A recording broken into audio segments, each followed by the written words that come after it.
Autism ఉన్న పిల్లలకి food ఎలా పెడతారు?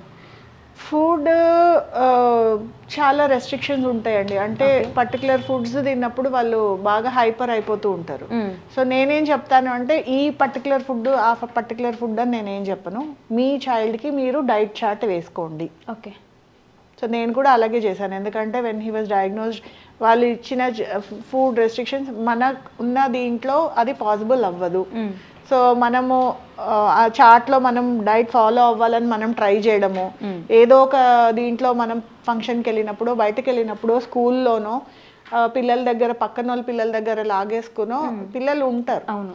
సో అలాంటప్పుడు మనము ఏం చేయలేమని చెప్పి బాధపడుతూ కూర్చోవడం అంటే మన చైల్డ్ పర్టికులర్ ఫుడ్ తిన్నప్పుడు చేంజెస్ ఎట్లా ఉన్నాయి చెక్ చేసుకోవడం. సే ఫర్ ఎగ్జాంపుల్ మా బాబు యాపిల్ తింటే వాడికి అస్సలు పడదు. యాపిల్ తిన్నాడంటే ఇమ్మీడియట్గా హైపర్ అయిపోతాడు. సో అలాగా మీ చైల్డ్కి ఏమేమి ఫుడ్ అబ్జర్వ్ చేసుకొని చార్ట్ వేసుకొని ఓకే కొన్ని ఇమ్మీడియట్ చేంజెస్ వస్తాయి, అవి క్రాస్ చేసుకోండి.